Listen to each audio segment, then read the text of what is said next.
Ready to hit the pause button on your parenting fails? Ready to feel better about your parenting? Welcome to Parenting Pause, the podcast, where all of you is welcome and where you can listen in on how other parents became the parents they always dreamed of being. I'm Leslie Potter, the founder of the Pure Joy Parenting Way. I'm a mother, a parenting coach, and a fellow traveler on this journey to wake up in our parenting. And I believe together we can make this a better world for ourselves and our kiddos. Today, I'm sharing with Sonali, mom to 3 kids, ages 7, 4, and 1. Raised in America, she now resides in Thailand and is passionate about creating a safe emotional environment for herself and her children, which has opened the door to challenging many of her conditioned beliefs around parenting. Hello, love. So happy to have you here. Hi, Leslie. I'm so glad to be here. What motivated you to questioning your parenting style?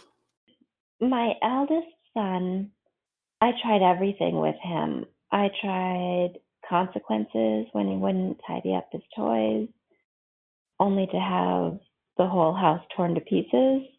I tried putting him in the bathroom for a timeout, only to have my expensive face lotion flushed down the toilet and the toilet clogged. I tried everything, and I didn't know how to connect with him. And I just felt my house crumble down because all I wanted was to be a good mom. And I felt like I was failing him and I was failing me. So it sent me on this search, on this quest to figure out what was going to help me feel good in my parenting. And when I had found you, things had gotten so intense that we basically had to stop everything. We stopped going to our homeschool co-op. We stopped meeting friends. I couldn't take him out because, for one, he didn't want to go out, and if I were to take him out, he would lash out in protest. Even at home, his younger brother would have to lock himself in a room to stay safe, and he was only 3 at the time, and there was a baby, so it was just really, really intense. And I didn't know what to do. And then I found you, and it felt like you were this holding space for me as I went through my struggles with him. Now that I've gone through the process, I can see that that's what I needed. Is I needed to be held, and I needed to be told that I was okay, so that I could even get to a space where I could even see him. When I had come to you, I remember I didn't even think I loved him. I didn't even think I could be in the same space as him because being around him put me on edge all the time. And now, like, we giggle together and laugh together, and I can talk to him so openly and honestly and vulnerably, and I can see how he is my teacher and my guide. And he was just insisting that I find this better version of myself.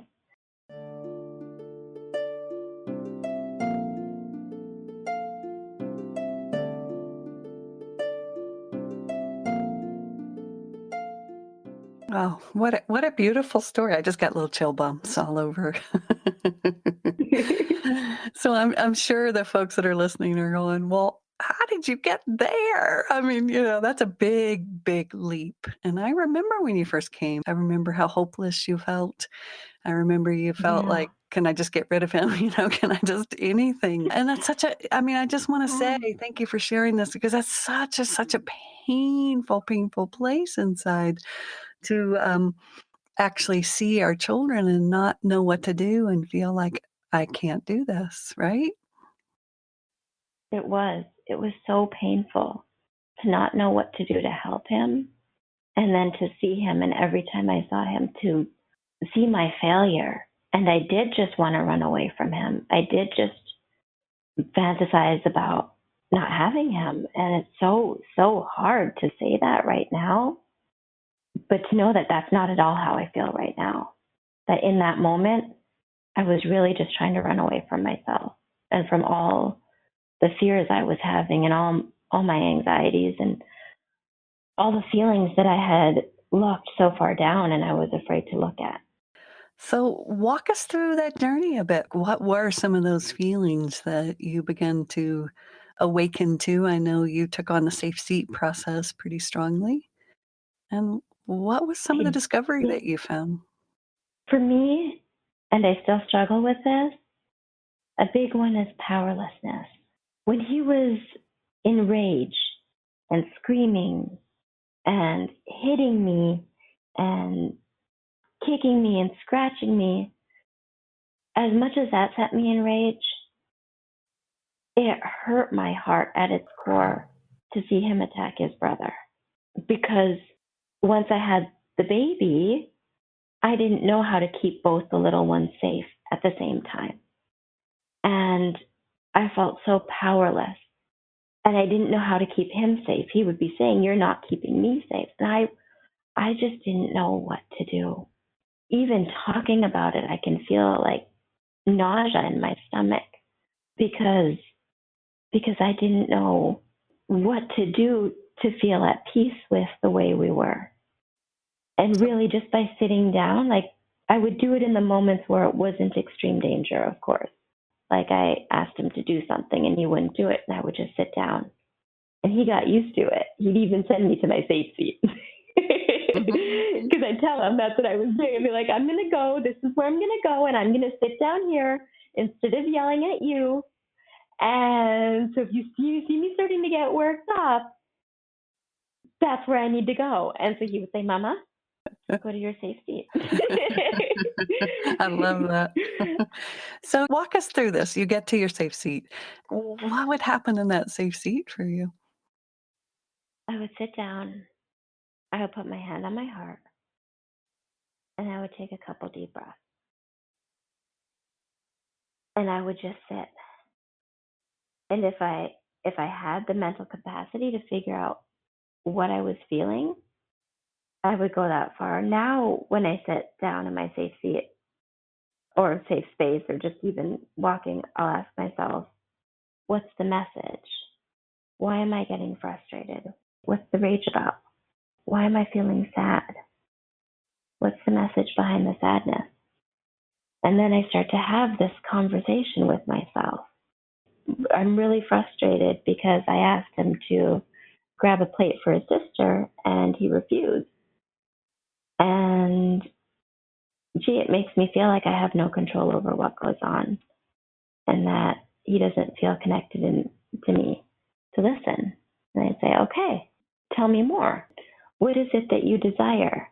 And then I go in further. I want to live in a home where it feels really peaceful and it feels really smooth and it feels really easy and joyful and light and where we can just get along together and it doesn't matter whatever he does or doesn't do. And then I go further. "Okay, what do you think your next step is?" And that's where I actually came to just let everything go for now. And that's what I did with my son is I just let everything go.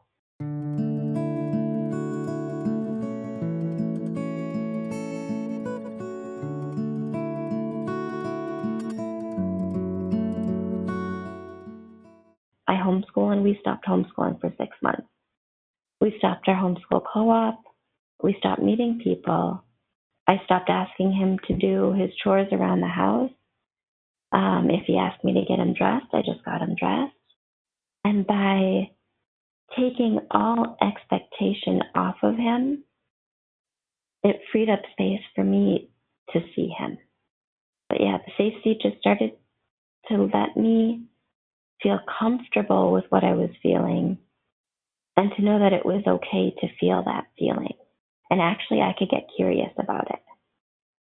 Well, even on a deeper level, I hear that instead of playing out the scene externally, that you turn back in to have a relationship with a part of yourself. Like you begin to take full responsibility for caring for you first instead of asking your son to do it for you.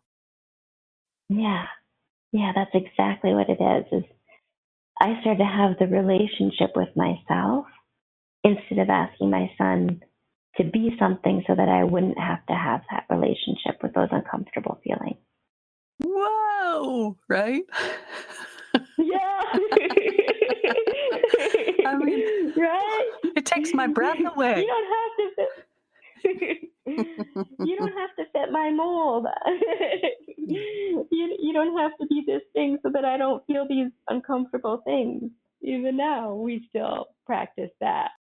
Well, Um, I know it's hard for people to hear this because, in our traditional model, we just got to get those kids in control. And what I hear that you did, which is, I really want you to hear this and everyone else. This is like, to me, the miracle of the work is that you begin to honor what your child had actually brought to you, that he had been that mirror for you that gave you that choice point where you could sit there and try to control him and do everything you could to him, or you could go in and begin to honor and look at yourself and have a relationship with your own feelings of powerlessness, your own rage, your own vulnerability. yeah, yeah, Wow. I mean, really, because otherwise he was the enemy for you. He was the threat. He was you had to get him to stop. And when you separated out enough to release him and come back in and have that relationship with yourself, what I hear you say is, then I began to see the exquisite beauty of this young boy. exactly. That when I stopped holding him up to what I expected him to be, when I allowed him to be, and I stopped asking him to meet my needs, I could actually see him because my And needs were so intense. and Yeah, you begin to see you. yeah, yeah. And not just see me and see him, but see the good Yes. in both of us. Like that was really key for me because I had labeled him as much as I tried not to. I still had labeled him bad in my mind, and I had labeled me as a bad mom in my mind to have a kid like that. And it's not all perfect and wonderful, but even yesterday, there was this instance where my two boys were playing together really well in their room by themselves, and then I hear crying and screaming. And when I go in, my eldest initially is worried and scared about my response, right? And so I could just go in and be like, okay, what's going on? And they would each tell me their stories. And my eldest got upset when the stories didn't match. And I just said, it just sounds like I have two boys who were playing together and everything was going really well. And then it wasn't. And I bet both of you wish that it went differently. And like I could just feel him relax. And I'm like, I know that both of you didn't want that to happen. And I know that in the future, you guys don't want that to happen. And we can work this out. And he would just, he just relaxes. And he started to tell me about how sometimes when his brother doesn't do what he wants, he'll say to him, if you don't do this, I'm going to call mom. He's saying, sometimes I threaten him with you. And in that moment, I could feel rising up in my body, myself being triggered, that I was being portrayed as bad.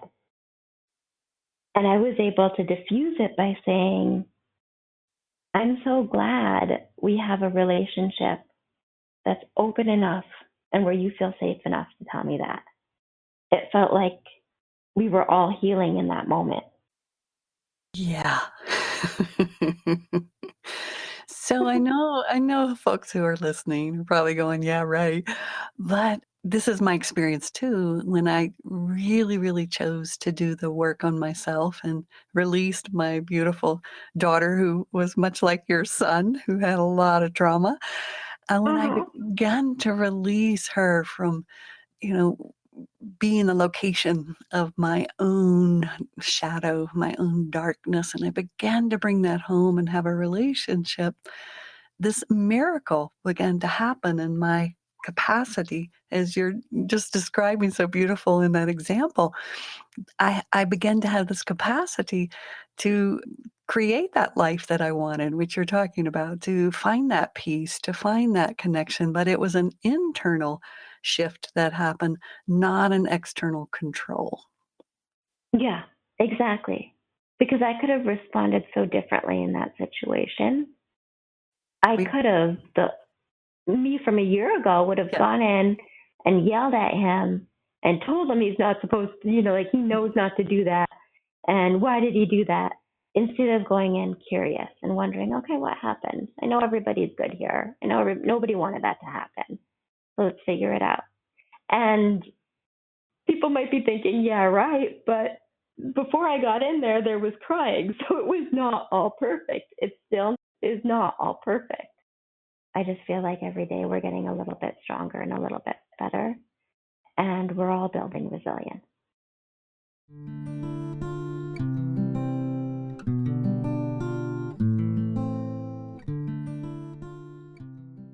And what you've described by backing things out, I called it kind of dumbing things down in my household. My daughter took 2 years to unschool and pull back in, and I had all these wonderful, delicious plans for us. We were going to go everywhere and do everything, and she had no desire to do that at all. I was so hurt and wounded for about 5 minutes. And then I realized that she needed that downtime. She needed that time for her regulatory system, which I'm hearing your older son needed also, to be able to begin to rest, to begin to trust, to begin to have a baseline of safety, because I believe these kids are so highly sensitive. Yes, absolutely. And one thing that I wanted to add on that is as much for him, the break for his regulatory system, as it is for me to process and accept and understand and be okay with the situation. Well, it's powerful. I want to tell folks that I know people that are listening probably kind of freak out a bit about the schooling and unschooling. And as I like to say, it's never about what we think it's about. I knew it wasn't about school, it was about my daughter's experience. And my daughter was out for 2 years. I think it was, when was it, fifth and sixth grade. And I swear the truth is that she never picked up a book in those 2 years. Now, she did a lot of outdoor programs and she did, other things, but she never got the whole curriculum, I was ready. She did not pick up one book that whole 2 years, and she took herself back to school, in 7th grade, and she caught up in 6 weeks. So I just want to let people know that. I mean, it can be really frightening to kind of step back. What courage you have to step back from that conditioning and that paradigm. But for me, what I wanted to offer my daughter was emotional stability, because I knew she was never going to really be able to get up into that intelligent brain that she has when she was emotionally distraught. So I just want parents to know you can check out with other people. And I love that you're telling this story too, that to get up to those frontal lobes, it's really important that you're able to be emotionally regulated. Yeah, yeah. And it's not like it's super easy for me to not do school with him. I I have know. to work on it too. Hmm. But I absolutely agree about the catching up. When we took 6 months off before, when he came back, it was like he was learning stuff without me knowing because he could do things that I didn't know he could do before. So he needed that from an emotional point of view and a mental point of view. And he was okay and picked up. But it can be really gut wrenching and it can be really scary. And it still is really scary. And with my son, it's realizing too, and you've taught me this, Leslie, so well.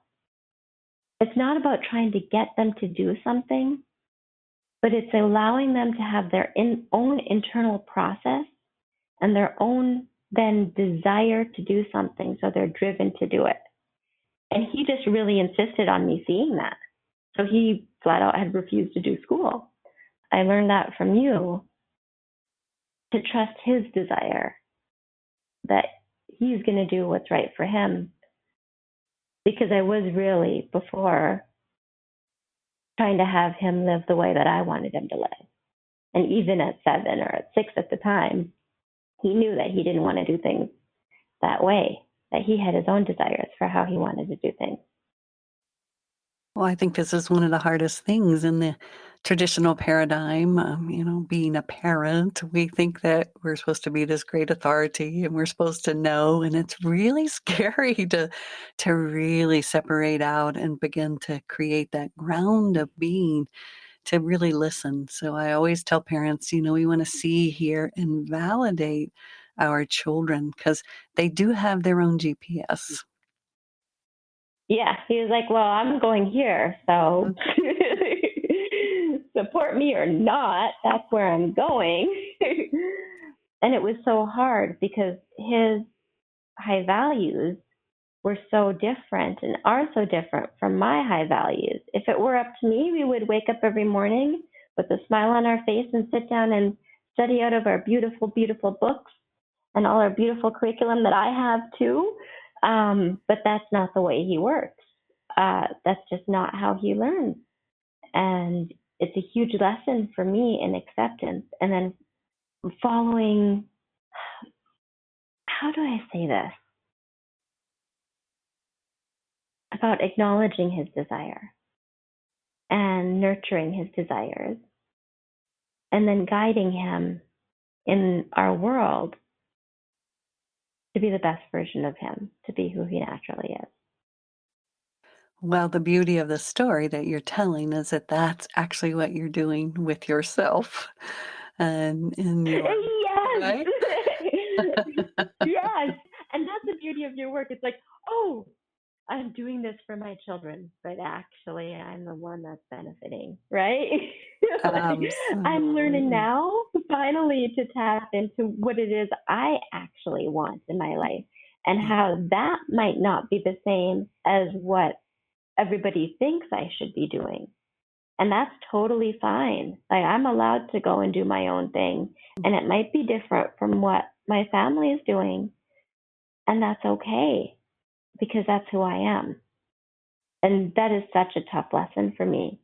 And I think that's why my son has been showing it to me so clearly.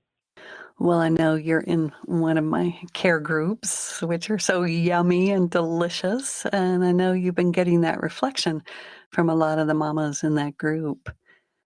Yeah. Yeah. Could you speak to the power of that for you? Like, actually, like that's a little group where you can be seen for who you are and be supported? Honestly, when I joined the group, I just laid it all out on the table. I was like, here it is. Here's how I feel about my eldest son. This is what I want to do to him. This is how much I don't want to be near him. And I was so scared. I remember typing that Facebook post and just shaking and Mm. shaking and shaking because I was so lost and yet at the same time, and so embarrassed of these feelings that I had, and yet at the same time didn't know what else to do. And then every single person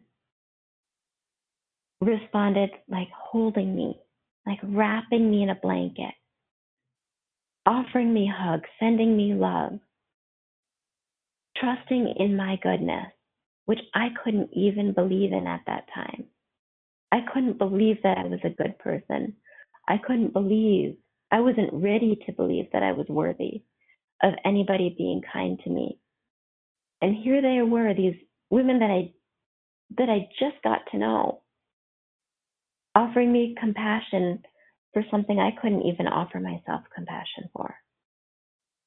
Offering me compassion for my deepest, darkest thoughts and feelings about my son, and letting me know that it was totally normal and okay and natural, and that they understood it, and that they have even felt that way too.